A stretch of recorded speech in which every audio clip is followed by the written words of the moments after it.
भाभी की अक्सर आपस में क्यों नहीं बनती।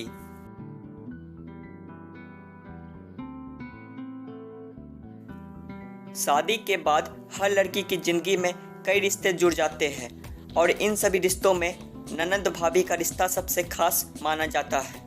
ननंद भाभी के रिश्ते में ज़्यादातर किसी न किसी वजह से लड़ाई झगड़ा होता रहता है और अगर लड़ाई झगड़ा ना भी हो तो इन दोनों की आपस में बहुत कम बनती है। दरअसल इसके पीछे मधुश्रावणी की एक कथा मिलती है जिसकी वजह से ननंद भाभी के बीच नोक झोंक के रिश्ते का आधार बताया जाता है। आइए जानते हैं इस कथा के बारे में।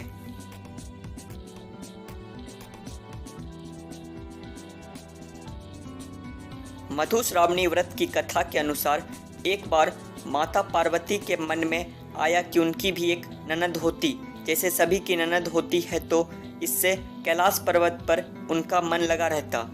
लेकिन भगवान शिव तो अजन्मे थे, उनका ना तो कोई माता पिता था और ना ही भाई बहन के होने का सवाल उठता। यह बात माता पार्वती अपने मन में रख कर बैठ गई। लेकिन भगवान शिव तो अंतर्यामी थे, उन्होंने माता पार्वती के मन की बात जान ली और अनजान बनकर बार बार पूछते रहे कि आखिर तुम्हारे मन में चल क्या रहा है, अगर कोई समस्या है तो बताओ। बार बार भगवान शिव के पूछे जाने पर माता पार्वती ने कह दिया कि काश जैसे सबकी ननद होती है वैसे मेरी भी ननद होती तो उनके साथ हंसी मजाक करती, जिससे उनका मन भी लगा रहता। इस पर भगवान शिव ने कहा कि ननद तो तुम्हारी आ जाएगी, लेकिन क्या तुम ननद के साथ रिश्ता निभा पाओगी? कहीं अगर दोनों के बीच नहीं बनी तो क्या होगा? उत्तर के स्वरूप पार्वती जी ने कहा कि आखिर ननद से मेरी क्यों नहीं बनेगी, मैं ननद भाभी के रिश्ते को अच्छे से निभा लूँगी। फिर क्या था, भगवान शिव ने अपनी माया से एक देवी को उत्पन्न कर दिया। भगवान शिव ने जिस देवी को उत्पन्न किया वह देखने में काफ़ी मोटी थी और उनके पैरों में बड़ी बड़ी मोटी दरारें थी। भगवान शिव ने कहा कि यह तुम्हारी ननद है और इनका नाम असावरी देवी है। पार्वती जी अपनी ननद को देखकर बहुत खुश हुई और झटपट से अपनी ननद असावरी देवी की सेवा करने लग गई। असावरी देवी सबसे पहले स्नान करके आई और भोजन मांगने लगी। तभी पार्वती जी ने भोजन परोस दिया। देखते देखते असावरी देवी भंडार में जो भी था वह सब कुछ खा गई। माता पार्वती और भगवान शिव के लिए कुछ बचा ही नहीं था। यह देखकर पार्वती जी दुखी हो गई। पार्वती जी ने फिर अपनी ननद को पहनने के लिए नए वस्त्र दिए तो असावरी देवी के लिए उनके वस्त्र छोटे पड़ गए क्योंकि असावरी देवी मोटी थी। पार्वती जी असावरी देवी से परेशान हो गई।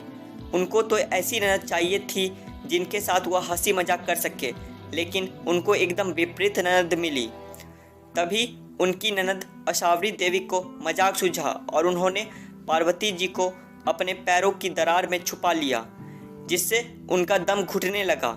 जब भगवान शिव ने माता पार्वती के बारे में असावरी देवी से पूछा कि आखिर पार्वती कहाँ है तो उन्होंने झूठ बोल दिया कि वह नहीं जानती कि आखिर पार्वती जी कहाँ है।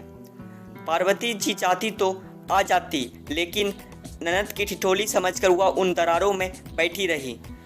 जब असावरी देवी की बात सुनी तो भगवान शिव को क्रोध आ गया और कहा कि कहीं ये तुम्हारी बदमाशी तो नहीं। तब असावरी देवी हंसने लगी और ज़मीन पर पांव पटक दिया, जिसकी वजह से पैरों की दरारों में से पार्वती देवी बाहर निकल आई।